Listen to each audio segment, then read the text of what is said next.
Assalamualaikum warahmatullahi wabarakatuh. Jumpa lagi dengan saya di channel ini, channel tempat berbagi pengalaman saya dalam pemulihan stroke. Di sini kali ini saya akan berbagi pengalaman mengenai gerakan sholat yang sangat bermanfaat untuk kelenturan dan fleksibilitas dari tubuh kita. Nah,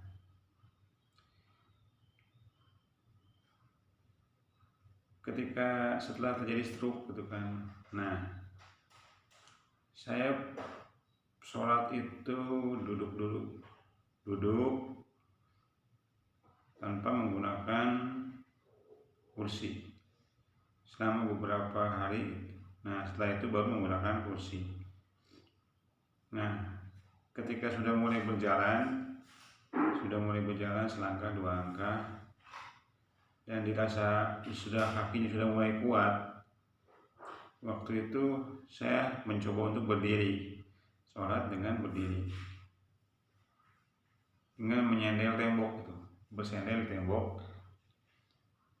Nah, fungsinya apa? Sholat berdiri itu pertama untuk menguatkan otot-otot kaki, kedua untuk latihan keseimbangan tubuh gitu ya. Nah, ketika sudah mulai tidak kuat, sudah keseimbangannya mulai terganggu, baru duduk lagi gitu. Jadi ketika sholat berdiri, usahakan di belakang kita itu ada kursi gitu. Jadi ketika sudah sanggup berdiri, itu langsung duduk. Nah, setelah beberapa lama dan dirasa sudah mampu untuk berdiri, sholatlah sambil berdiri.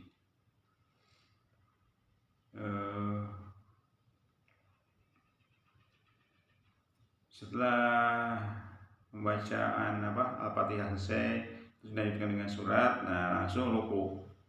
Nah, belajar ruku itu juga perlu waktu itu. Jadi tidak satu kali langsung bisa sempurna. Kenapa? Karena adanya kekakuan pada pinggang, pada tangan, gitu kan. Kenapa? Karena sudah lama tidak digunakan gitu. Nah, tapi belajar saja gitu. Belajar semampunya dulu. Kenapa? Karena ketika gerakan ruku itu tangan kita itu menopang berat badan kita yang condong ke depan gitu kan. Nah, kita belajar nih. Jadi sangat bermanfaat sekali gitu. Sehingga terjadi namanya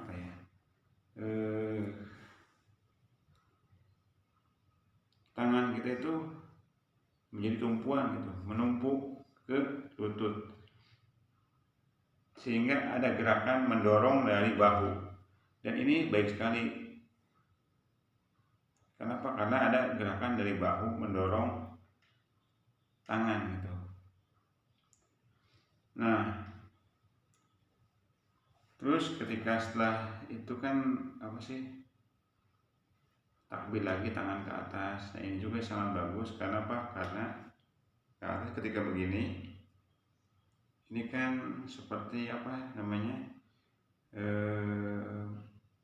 melenturkan sendi di bahu dan berikat. Allah Akbar. Nah, berarti kan melenturkan sendi. Kenapa? Karena orang stroke itu kan sudah mulai kaku sendi-sendinya. Nah, dilanturkan lagi dengan gerakan-gerakan seperti itu. Nah, begitu juga ketika setelah ruku lalu berdiri lagi. Nah, ini penting. Kenapa? Karena ketika itu saya juga belum stabil. Jadi ketika ruku itu kan condong ke depan, itu agak pusing gitu. Nah, makanya ketika kita naik ke atas, gerakan i'tidal. Nah itu kita belajar keseimbangan lagi, jangan sampai kita goyang gitu. Nah setelah itu kan sujud. Nah ketika sujud itu seluruh anggota tubuh kita itu bergerak gitu. Dari mulai persendian tangan, siku, ini telapak tangan semua bergerak. Terus ini karena posisinya dia sujud. Nah ketika itu darah banyak mengalir ke otak karena kan posisi sujud begini. Nah itu baik sekali gitu kan, karena yang saya rasakan tidak pusing gitu, pusingnya mulai hilang gitu lama-lama gitu kan. Secara berangsur-angsur pusing itu hilang karena mungkin banyaknya peredaran darah ke otak gitu, sehingga darah itu kan membawa oksigen. Jadi ya mungkin darah membawa oksigen sehingga di otak lebih banyak oksigen gitu, sehingga tidak terlalu banyak pusing gitu. Nah ketika sujud itu kan kita belajar menaklukkan jari-jari kaki begini ya, jari-jari kita itu. Nah menaklukkan kaki itu ini sangat baik untuk fleksibilitas dari kaki gitu. Dan juga ketika sujud otot-otot ini yang memendek dari betis ini nih, betis belakang nih ya, itu di stretching gitu, semacam peregangan gitu, sehingga tidak kaku dan tidak pendek gitu. Dan itu sangat baik sekali gitu. Jadi kenapa saya waktu itu bisa jinjit dalam waktu cepat, itu salah satunya dengan gerakan sholat. Jadi ketika itu kan begini, sholat tuh jari-jari kaki menekuk. Nah begitu juga ketika duduk di antara dua sujud.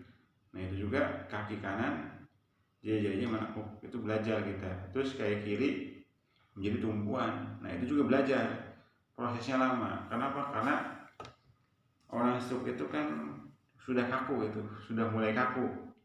Nah jadi pentingnya belajar pentingnya gerakan sholat itu di situ. Jadi sangat-sangat bermanfaat gitu. Nah terus bagaimana kita sujud lagi? Nah berarti kan ada gerakan lagi. Nah itu juga sangat bermanfaat sekali gitu kan. Terus begini lagi, kakinya menekuk lagi. Nah terus bangkit lagi. Nah ketika bangkit dari sujud yang kedua, nah itu kan kita dari bawah naik ke atas. Nah itu perlu tenaga dan perlu tumpuan tangan untuk naik gitu, untuk naik ke atas. Nah itu juga semacam tantangan baru gitu. Kenapa? Karena emang orang stroke itu susah gitu ya. Terus ketika naik ke atas itu keseimbangan kita itu kan kita condong ke depan untuk kembali tegak gitu. Nah itu juga perlu keseimbangan baru gitu, benar-benar seimbang gitu. Nah itu kita belajar di situ, belajar keseimbangan, bagaimana bangkit dari sujud naik ke atas, itu perlu keseimbangan. Nah disitulah kita harus belajar gitu, dan alhamdulillah bisa. Jadi untuk para stroker ya, untuk para sahabat-sahabat stroke, jadi kalau misalnya ini tips dari saya, kalau misalnya sholat sudah mulai bisa berdiri, jangan duduk, berdiri saja gitu, dan lakukan sholat sebagaimana biasa gitu, seperti waktu kita masih normal gitu. Karena apa? Karena sangat besar manfaatnya, sangat besar nanti efek dari gerakan-gerakan sholat itu untuk pemulihan gitu. Jadi saran saya belajar sholat berdiri, walaupun misalnya belum kuat ya dengan cara bersandar, kalau misalnya nggak kuat duduk gitu kan, begitu. Belajar dulu berdiri, ketika nggak kuat duduk silakan, tapi kalau misalnya udah bisa berdiri jangan duduk, usahakan sholat sambil berdiri dan ikuti gerakan-gerakan sebagaimana kita waktu masih normal gitu, karena itu akan bermanfaat sekali gitu. Dan badan kita akan lebih lentur. Jadi demikianlah tips dari saya atau pengalaman-pengalaman saya sharing gitu kan. Terima kasih atas perhatiannya, semoga bermanfaat. Jangan lupa subscribe agar saya lebih bersemangat lagi dalam membuat video-video berikutnya. Terima kasih. Wassalamualaikum warahmatullahi wabarakatuh.